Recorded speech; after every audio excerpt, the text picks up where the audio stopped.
Bismillahirrahmanirrahim. Littafin Ilhabib kashi na 9. Dan Allah ka yi masa magana Balarabe. Kar ya yi min allura bana so wallahi. Ta karasa faɗa cikin wani kukan. A fusace ya juya ya kalle ta yace I will slap you idan kika ƙara kirana da wani Balarabe. Yayi maganar yana mata harara kafin kuma ya juyo ga baki ɗayan shi. Ya fuskance ta ya ci gaba da faɗan. Ta bude ayi mata ko ranta ya ɓaci yanzu. Hakan nan dole ta yaye hijab ɗinta. Shiga tattara dogon hannuwar rigar da ke jikinta gashi ya kafa mata ido ba yadda za a yi ta yi masa musu. Tana ji tana kallo Dr. Amir ya yi mata allurar. Yar siririyar kara ta sake bayan shigar allurar jikinta. Bin ta fashe da wani kukan tare da saka kanta tsakiyar gwiwarta. Kallanta kawai yake shiga baki ɗaya ma. Is totally speechless ganin yadda take wannan uban kukan daga yin allura da rainin wayo. Shi ma fa tsoron allurar yake. Na san kun tuna lokacin da aka yi masa tashi allurar. Kula ne kawai ba su yi ba, amma lokacin da Dr. Amir ya tsira mata, sai da ya rantsa idanuwan shi gam, yana jin tamkar shi aka tsirawa. Drugs Dr. Amir ya rubuta mata ya miƙa wa Habib paper, daga nan ya yi musu sallama. Bayan Habib ya yi masa sallama mai kyau, don shi kansa bai san nawa ya damƙo ya bashi ba.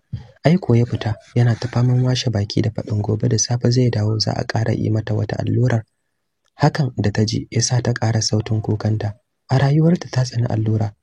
Tablet ko guda nawa ne za ta iya sha, amma allura kam ba sa shiri. Ba za ta manta ba duk lokacin da ba ta da lafiya in dai za a yi mata allura. To fa ranar kowa sai ya ji kanta, don sai an taru a kanta. Fefa ya miƙa wa Aliyu da wasu kuɗi da ya ƙara ɗaukowa. Karɓa Aliyu ya yi sannan ya yi hanyar fita bedroom ɗin. Duk da bai yi magana ba, ya san abin da yake nufi. Jigila ta same ka Aliyu. Shiru ɗakin ya ƙara ɗauka, sai sautin kukan Siyama da ke tashi kaɗan-kaɗan, wanda ya fara sawa Habib ciwon kai. Ƙaramin tsaki ya ja a karo kusan na 4 kenan, kafin cikin dakakkiyar muryarsa ya ce, Shut up your mouth. Da kyar ta haɗiye kukanta, cikin ranta tana ƙara jin tsanar mutumin. Duk inda azzalimi yake to wannan bawan Allah ya kai. Ya dakata kuma ya hana ta kuka. Ya dake ta kuma ya hana ta kuka. Allah ba azzalimin bayinsa bane. Sai yayi mata sakayya akan wannan zaluncin da aka yi mata. Bata san hawa ba, bata san sauka ba, bata san laifin da ta yi ba, amma ya rabo ta da ƴan uwanta ya kawo ta wani waje daban. Ba za ta gaji da kai kukanta wajen sarki Allah ba. Daga karshe ma tashi yayi ya fita daga bedroom din. Nan kan kujera ya zube yana jiran dawowar Aliyu, ya dafa kansa da hannayen shi duka biyu. Sai bayan sallah idan Allah nan kan kujera ya zube yana jiran dawowar Aliyu, ya dafa kansa da hannayensa duka biyu.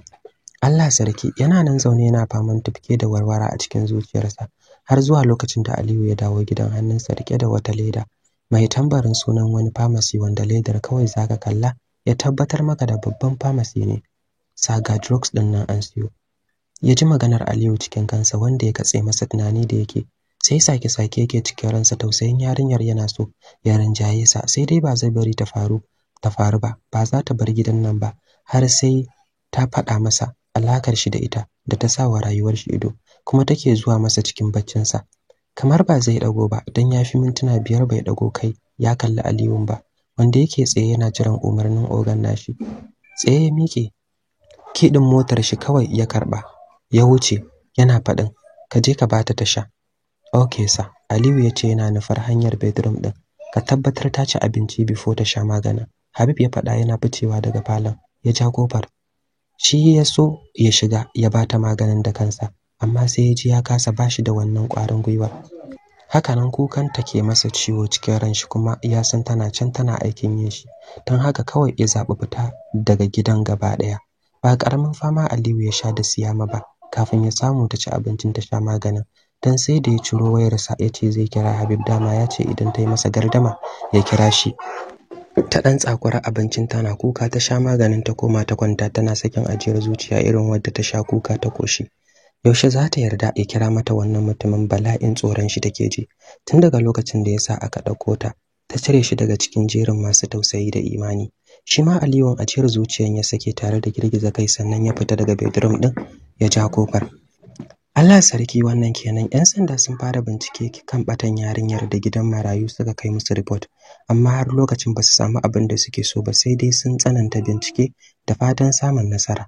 wani daga cikin shugabannin gidan marayun ne ya kawo shawarar ya kamata su kai ciki a kafafen sadarwa ko Allah zai sa a dace.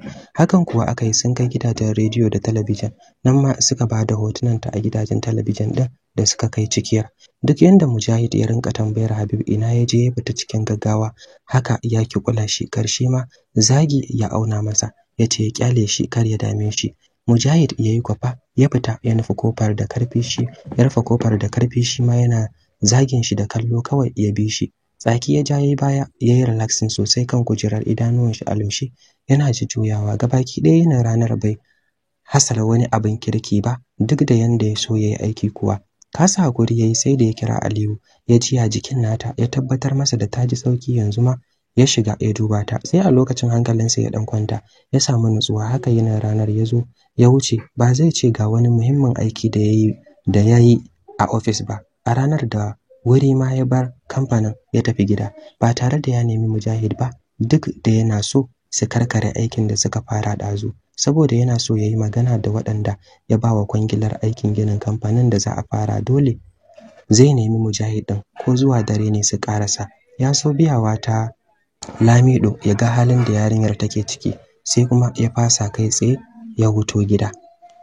Allah sarki, bayan magariba kwance yake akan doguwar kujera da ke falon nashi, yana sanye da farin wando trikwata mai aljihu gaba da bayan wandon, sai karamar riga ta shan iska ashkolo. Wani sassanyen kamshi ne yake tashi ta ko ta ina a jikinsa, da kuma falon wanda aka kura AC, hakan yasa falon ya dauki uban sanyi kamar kankara, kuma ba abin da ya dame shi ga kayan jikin shi, ba wasu na kirki ba. Tamfatsetsiyar wayarsa ce a hannunsa, yana latsa-latse, ya harde kafafuwan shi daga kwancen da yake. Numban Mujahid ya lalubo, ya danna masa kira, jinsa shiru har yanzu bai zo ba, sai dai yana kira aka ce masa line busy, alamar waya yake yi. Tsaki yayi ya kashe, ya ƙara dialing, still dai aka ce masa akan waya yake. Wani tsakin ya ƙara ja, ya yanke kiran yana tunanin ko da uban waya yake waya. Sai da aka dan ɗebi wasu 'yan mintuna sannan ya ƙara trying number. Cikin sa'a ta shiga, bata dade tana ringin ba. Mujahid yayi pikin, bakinsa dauke da sallama, ko amsa sallamar bai yi ba. Yace, da uwar wa kake waya ne wai tun dazu?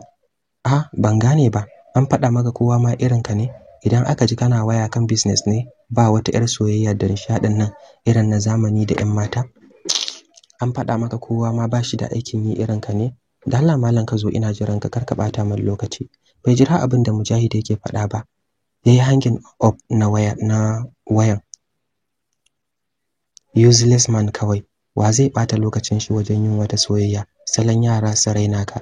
Ai shi ko soyayyar zai yi, ba zai yi da karamar yarinya ba, sai wanda ta amsa sunanta na mace, ta mallaki hankalin kanta. Ai tot ma sa'ar shi ko ma wadda ta girme shi zai aura, hankalinsa kwance. Amma auren karamar yarinya ba abin da yake janyowa illa raini da zubar da girma. Shi kuma duk abin da zai zubar masa da girman shi baya shiri da shi. Bayan sun gama waya da Mujahid, ya kira Aliyu, ya ƙara jin lafiyar Siyama, sai da ya ƙara jin kunnensa kan ya ƙara kula da ita sosai, kuma kar yayi saken da za ta gudu. Sannan ya kashe wayar, yana tuna kukanta na ɗazu da yanda take kiransa da Balarabe. Sai yanzu abin ya bashi dariya, amma da yake ba gwanin yin ta bane, murmushin gefen baki kawai ya sake, yana cije lips ɗinsa na ƙasa. Bayan wani ɗan lokaci Mujahid ya iso gidan wajen Momi, ya fara shiga don su gaisa. Suna zaune a kayataccen falon nasu wanda ke tashin kamshin turarrukan wuta na asalin Larabawa. Suna kallon tashar Al Jazeera. Ummi da Naila, yana shiga idanuwan shi suka sauka kan Naila da take zaune kan kujerar da take facing ɗin kofar falon. Suka haɗa ido da shi, wani kayataccen murmushi suka sakar wa junansu. Ya matukar yi mata kyau cikin bakin wandon jeans da farar riga long sleeve da bakin agogon fata da ke daure a tsintsiyar hannunsa, kamar yadda shi ma ta yi masa kyau ainihin cikin shigarta. Material ne baki da adon golden na fulawowi a jikinsa. Riga da skirt kasancewar ta fara yasa yayi bala'in haskata. Ido ya kashe mata, ta yi saurin sadda kanta kasa, tana murmushi gami da addu'ar Allah ya sa Ummi bata gansa ba. Mujahid bashi da ta ido wallahi, kai tsaye wajen Ummi yana ba, ya zauna a kasan kafafunta, yana gaishe ta amsa cikin sakin fuska. Tana tambayar shi mutanen gida, ya amsa mata da lafiyansu kalau, sun ce a gaishe ta. Ya ida maganar yana satar kallon Naila, wanda ita ma daidai lokacin ta dago kanta ya kashe ta da wani irin kallo da yasa duk ta duburburce cikin 'yan rawar murya wanda ta haɗu da siririyar muryarta. Ta ce, ya Mujahid, ina yini? Lafiya kalau kanwata, ya kike? Ya ce yana murmushi bayan ya ɗago kai yana kallonta. Alhamdulillah kawai ta ce. Ta tashi ta bar falon kafin Ummi ta ranfo su. Duk da hankalin Ummin ma dai yana kan TV. Da idanuwan shi ya raga ta da kallo har ta shige. Ya daina ganin ta, ajiyar zuciya ya sake ya miƙe tsaye yayi wa Ummi sallama ya fita. Yana doso kai falon Habib, wani uban sanyi yayi masa maraba. Sallama ya shiga har lokacin Habib na kwance, sai dai sabanin ɗazu da waya ce a hannun shi. Yanzu wata 'yar madaidaiciyar laptop ce Apple da ya ɗora ta kan cinyarsa yana sarrafa ta. Ciki ya amsa sallamar Mujahid ba tare da ya juyo ya kalle shi ba.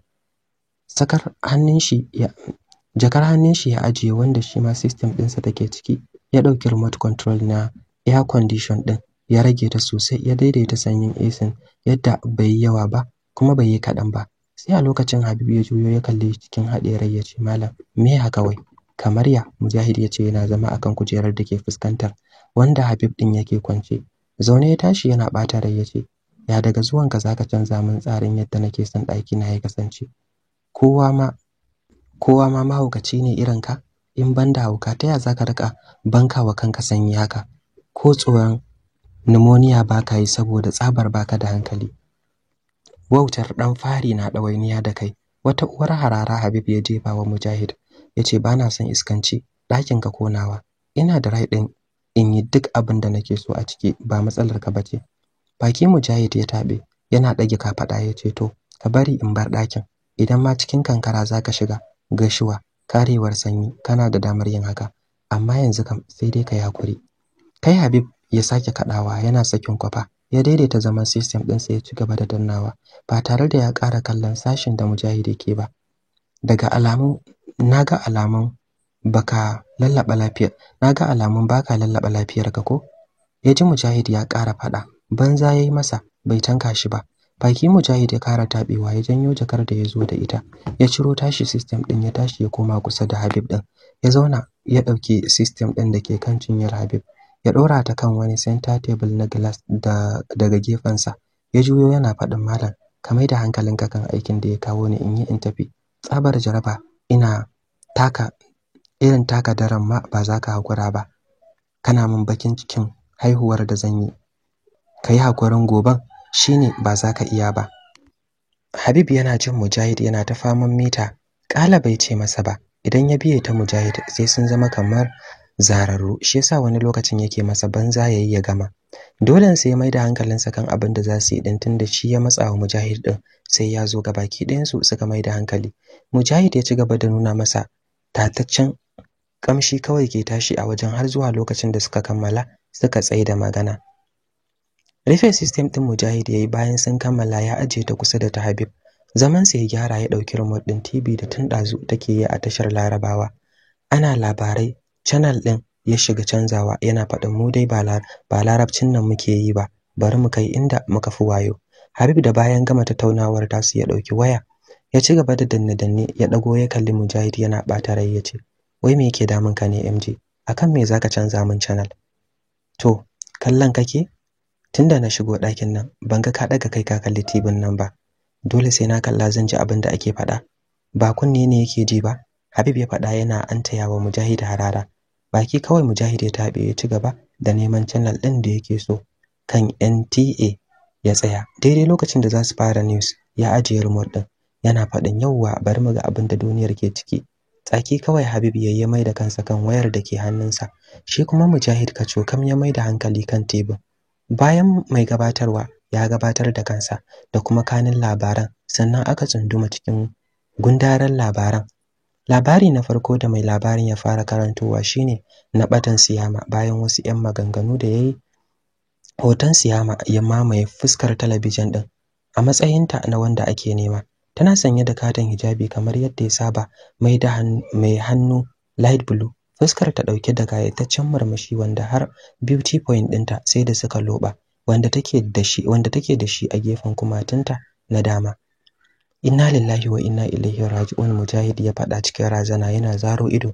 Kanin yarinyar nan tana gidan marayun da suka taba zuwa da gashuwa, wanda har yace sai ta bar gidan garkuwa akai da ita kenan. Gashuwa, kaga wani abin mamaki? Mujahid ya ce cikin faduwar gaba, yana dafa kafadar Habib, wanda gabaki ɗaya hankalinsa yake kan wayarsa. Da alamu wani abu mai muhimmanci yake a ciki. A hankali ya dago kai, idanuwansa suka fada kan Siyama, da har lokacin ba a dauke hotonta daga tibin ba. Ba zai ce gaban shi bai fadi ba, amma da yake namijin duniya ne, sai ya maze ya shanye faduwar gaban nashi. Ya kalli Mujahid yana neman ƙarin bayani daga wajensa. Wallahi, wai bata tai ba a ganta ba, har gidan marayun aka shiga aka dauke ta. Na san ka gane ta ko? Kai jama'a, duniya ina zaki da mu ne? Barainiyar Allah bata ji ba bata gani ba, an je an yi garkuwa da ita. Ya Allah. Ya karasa maganar cikin tsananin jimami, yana dafa goshinsa sosai. Labarin batan Siyaman ya dake shi, sai ya tuno lokacin da ya tambaye ta sunanta, ta faɗa masa da irin murna da farin cikin da ya hanga daga cikin idanuwanta. Lokacin da ya ce ta tashi ya maida ita gidan marayun, yau gashi an je har cikin gidan inda take tunanin nan ne garkuwarta, bango a banjin ginarta an sace ta. San Habib kasa dauke idanuwan sa daga kan allon talabijin din, idanuwan shi kur akan Siyama, duk yanda ya so janye idanuwan shi ya kasa, har zuwa lokacin da aka dauke hoton. Mai gabatarwa ya ci gaba da labarin shi, a lokacin yayi kasa da kansa, ya ci gaba da danne-dannen da yake a zahiri, wanda a badili kawai shige-shige yake a cikin wayar ba tare da ya san ina yake shiga yake fita ba. Tunani kacokam ya tafi can wani waje daban. Wai baka ji abin da nace bane Gashuwa? Ka mai da kanka ka ci gaba da abin da kake? Mujahid ya faɗa cikin jin haushi yana kallon Habib. Me kake so in ce MJ? Ko zuwa zan yi in nemo ta da kaina?